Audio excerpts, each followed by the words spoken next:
Tu cherches un éclairage pro ultra compact et capable de tout faire sans te ruiner? J'ai testé le Neewer HS200C pour voir si ce petit projecteur est vraiment la meilleure affaire du moment. Récemment, Neewer a sorti un projecteur un peu différent de ce qu'on voit d'habitude, surtout grâce à son format compact. C'est le grand frère du HB80C que j'ai déjà testé sur la chaîne. Mais côté puissance, on est sur une autre planète. Allez, je perds pas plus de temps, place à l'unboxing. Le tout est livré dans une valise de transport semi-rigide aux couleurs de Neewer.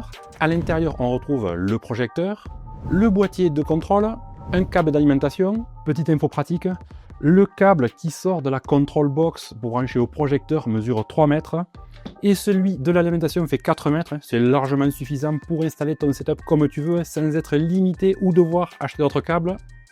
Dans la valise de transport, on trouve aussi un bol réflecteur, un câble pour contrôler l'éclairage via une console DMX, un adaptateur à fixer sous le projecteur pour l'installer sur un pied d'éclairage.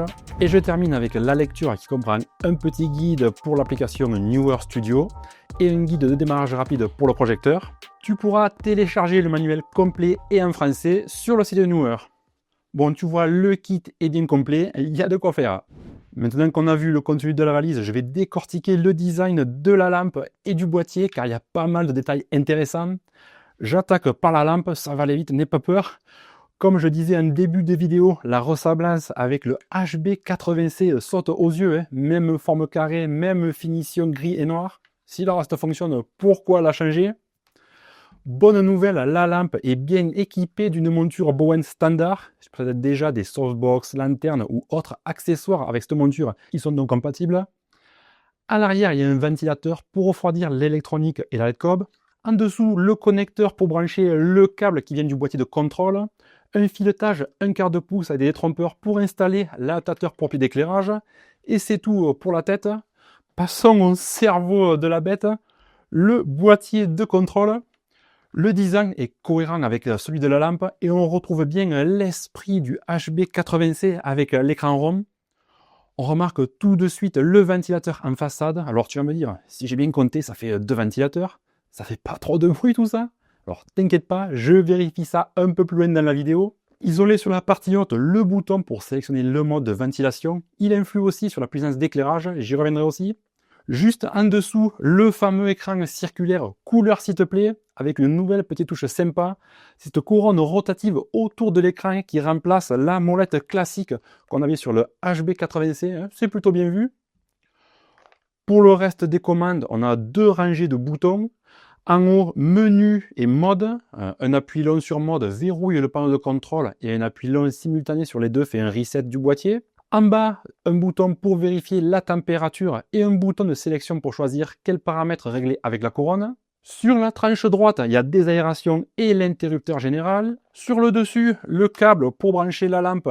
Hop, petit bémol, il n'est pas amovible, mais sa longueur compense.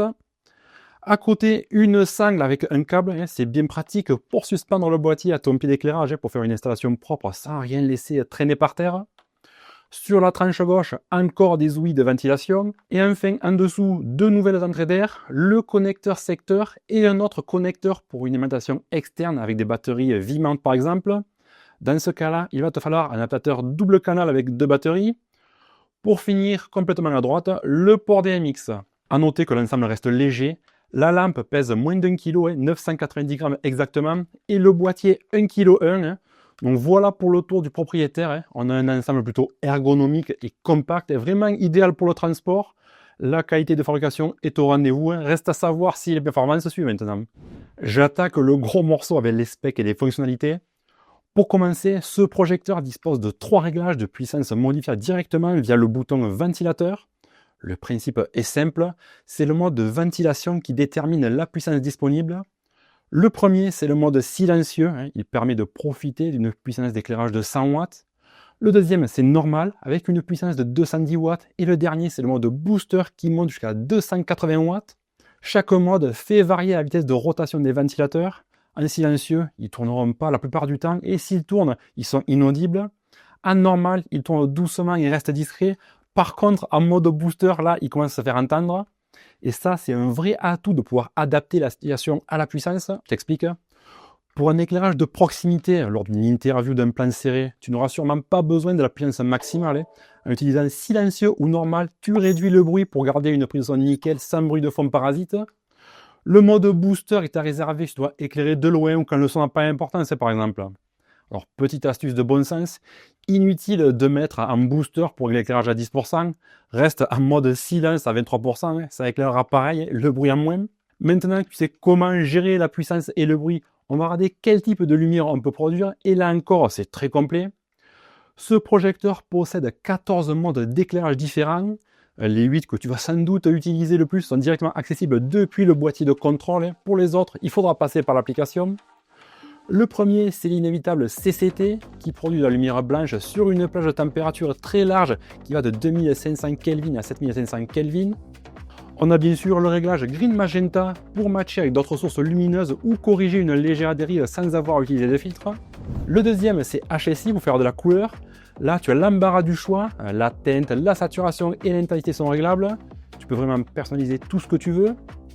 Le troisième mode, c'est RGB CW qui permet de régler individuellement l'intensité des 5 types de LED, rouge, vert, bleu, blanc froid et blanc chaud. C'est le mode expert pour créer tes propres recettes de couleurs avec une précision impossible à obtenir autrement. Le quatrième, c'est le mode XY, c'est l'outil de précision ultime qui te permet de définir une couleur via ses coordonnées exactes sur le diagramme chromatique. C'est surtout indispensable si tu dois faire matcher parfaitement plusieurs projecteurs de marques différentes ou retrouver une teinte très spécifique pour un client. J'enchaîne avec le cinquième, le mode Li, qui te donne accès à une bibliothèque numérique qui simule parfaitement 20 des célèbres gélatines de l'industrie cinéma. C'est un gain de temps énorme pour appliquer une correction ou une couleur standardisée sans avoir à transporter et installer des filtres physiques sur ta lampe.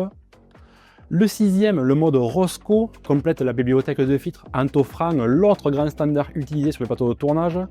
Tu as ainsi accès à 20 références classiques pour colorer ta lumière instantanément sans avoir à scotcher la moindre gélatine devant le projecteur. Le septième, le mode Light Source, te permet de simuler instantanément des sources de lumière réelles, comme une lampe halogène, une lampe tungstène ou un ciel nuageux. Il y en a 12 au choix.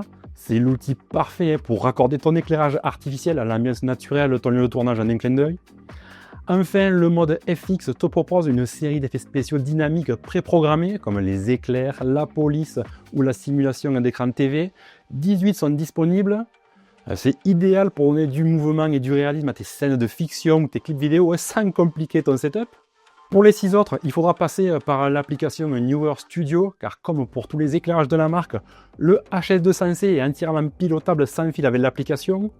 On retrouve donc en plus le mode RGB, qui est identique au mode RGB CW, mais en version allégée, car tu ne règles plus que le rouge, le vert et le bleu. Le mode Source Match, qui utilise le capteur de ton smartphone pour mesurer la température de couleur d'une source ambiante et la reproduire instantanément sur le projecteur. C'est ultra efficace pour raccorder ta lumière à l'éclairage existant d'une pièce sans tâtonner. Avec le mode Light Studio, tu vas pouvoir personnaliser des effets préprogrammés, il y en a 8 au choix. Le mode Picker, tu utilises la caméra de ton téléphone pour viser n'importe quel objet et le projecteur recopie sa couleur instantanément. C'est l'outil ultime pour accorder ta lumière à un élément de ton décor ou un accessoire sans tâtonner dans les réglages. Le mode FX Picker, il te permet de filmer une scène avec ton smartphone, comme un feu de cheminée ou des reflets d'eau, pour que le projecteur en reproduise automatiquement la dynamique et les couleurs. C'est un très bon outil pour cloner une ambiance vivante et complexe sans avoir à la programmer manuellement. Et le petit dernier, le mode FX Music, qui permet à l'éclairage de réagir et de pulser en temps réel au rythme de la musique ambiante. C'est la fonctionnalité parfaite pour dynamiser des clips musicaux ou des vidéos de soirée. Donc voilà, si avec tout ça tu trouves pas celui qui te convient, je sais pas ce qu'il te faut. Bon, on a vu le design de chaque partie, les modes, l'application, c'est bien joli tout ça, mais il a vraiment quoi dans le ventre ce projecteur? Donc c'est parti pour une batterie de test. J'attaque avec la puissance pure, j'ai sorti mon luxmètre pour vérifier l'éclairement. Le protocole est simple, d'abord lampe nue réglée à 5600 Kelvin, sans le bol fourni, en mode normal puis mode booster, à 50 cm et à 1 mètre. Je commence à 50 cm de distance. Sur le papier, Newer annonce 33 100 lux en mode normal et 38 700 lux en mode booster. De mon côté, je mesure 34 600 lux en normal et ça grimpe à 39 000 lux en booster. Maintenant, je recule à 1 mètre. Ici, la marque promet 8040 lux en normal et 9550 lux en booster. Mon luxmètre indique 8987 lux en normal et 10 300 lux en booster. Ouf, je suis arrivé. C'est une excellente surprise, hein. Le projecteur est encore plus péchu que prévu. Maintenant, je passe aux choses sérieuses. J'installe le bol réflecteur fourni. Alors, logiquement, ça devrait faire exploser les scores. À 50 cm, Neewer annonce du lourd. 121 000 lux en mode normal et 142 000 lux en booster. Dans la réalité, j'obtiens 121 800 lux en normal. Pour le mode booster, j'ai pas pu le mesurer. Mon appareil de mesure se met en défaut malheureusement. 1 mètre, la promesse est de 24 300 lux en standard et 28 600 lux en boost. Mon résultat, 28 800 lux en normal et 32 800 lux en boost. On est carrément au-dessus des données officielles, hein. C'est assez rare pour être signalé, hein. Souvent, tu le sais, les marques ont tendance à gonfler un peu les chiffres. Ici, Neewer a été plutôt modeste. On a donc une réserve de puissance réelle encore plus importante que prévu. À 1 mètre, je pense que c'est suffisant pour simuler une entrée de lumière naturelle très forte. J'arrive maintenant à un point important que vous êtes très nombreux à me demander de vérifier en commentaire, la qualité du calibrage. Je vais tout simplement vérifier 2 choses, la précision de la température et la dérive. En gros, lorsque je demande 5600 Kelvin, est-ce que j'ai vraiment 5600 Kelvin? Et est-ce que la lumière tire vers le vert ou le magenta? Parce que ça, c'est très important, hein. Parce qu'une lampe qui tire sur le vert donne vite un air malade à un sujet, et sur le magenta, c'est pas beaucoup mieux pour les tons chers. Donc, comme j'ai pas de spectromètre de laboratoire, j'ai utilisé une solution accessible pour vérifier tout ça. C'est une application qui s'appelle Color Temperature Meter. C'est pas de la précision chirurgicale, mais ça donne une excellente tendance pour savoir si le projecteur est bien calibré. J'ai fait des mesures sur la température de couleur la plus courante, 5100 Kelvin. Résultat, l'application mesure 5150 Kelvin. On est ultra proche de la valeur réglée sur le projecteur, ce qui est vraiment très bon pour cette gamme. Du côté de la dérive, l'application m'indique moins 4 millièmes. Ça veut dire que ça tire un tout petit peu vers le magenta, mais c'est là que la force du HS200C intervient. Comme je te l'ai montré, il possède un réglage green magenta dédié. Il suffit de compenser directement sur le boîtier pour neutraliser cette dérive et obtenir un blanc parfait. Et ça, c'est un luxe qu'on n'a pas toujours sur des projets de cette gamme, où on est souvent obligé de subir la teinte d'usine et la corriger en post-production, ou alors carrément d'utiliser un filtre. Si tu veux que je fasse des mesures avec d'autres températures de couleur, n'hésite pas à me demander en commentaire. Dernier point de contrôle et pas des moindres, le silence. Alors au lieu de te bombarder de chiffres en décibels qui ne te parleront pas forcément, je préfère faire un test en conditions réelles. Donc là, j'ai troqué mon éclairage habituel par le HS200C qui est monté sur le trépied, hein.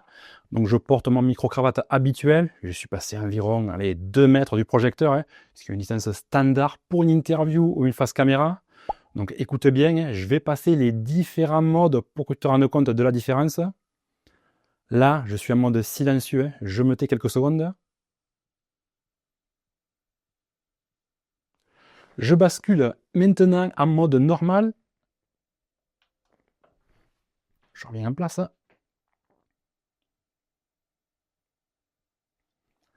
Et enfin, je vais activer le mode booster qui pousse la ventilation au max. Alors désolé si l'expo de la vidéo est plus bonne. C'est compliqué, en cours de route, de changer l'expo.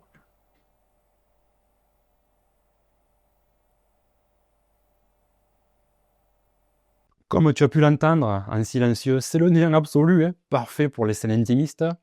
En normal, ça reste très discret, hein, largement couvert par ta voix dès que tu parles. Par contre, en booster, le souffle est bien présent, même si je pensais qu'on entendait les ventilateurs plus que ça. Alors oui, c'est vrai qu'ils sont à l'opposé, ils sont tournés de l'autre côté, donc le bruit est quand même atténué. Mais c'est quand même un mode à réserver quand le projecteur est loin du micro, ou pour des plans d'ambiance où le son n'est pas la priorité. Et dis-moi ce que tu en penses en commentaire. Pour résumer, ce HS200C est une vraie réussite qui combine puissance brute, silence et une polyvalence colorimétrique impressionnante. D'ailleurs, je le répète, mais je l'utilise en ce moment pour m'éclairer dans cette partie de la vidéo. Ce qui est fort, c'est qu'il condense tout ça dans un format ultra compact. Et ça, c'est idéal si tu manques de place ou si tu as besoin de voyager léger. C'est quand même rare de trouver un outil aussi complet capable de remplacer plusieurs lampes sans encombrer ton sac ni ton studio. Donc c'est l'ami des petits espaces. La bonne nouvelle, c'est qu'on le trouve régulièrement aux alentours de 300 € grâce aux nombreuses promotions, ce qui en fait une option redoutable face à la concurrence. Je te mets tous les liens dans la description. Maintenant, si tu veux des renseignements sur un point que je n'ai pas abordé, sur des questions, n'hésite pas à laisser un message en dessous. Je prends toujours le temps de répondre. Tu peux aussi laisser un petit commentaire sympa si la vidéo t'a plu, ça fait toujours plaisir. N'oublie pas de mettre un pouce en l'air, de t'abonner et d'activer la petite cloche pour être prévenu de la sortie de chaque nouvelle vidéo. Je te dis à bientôt et toujours accent du Sud. Ciao.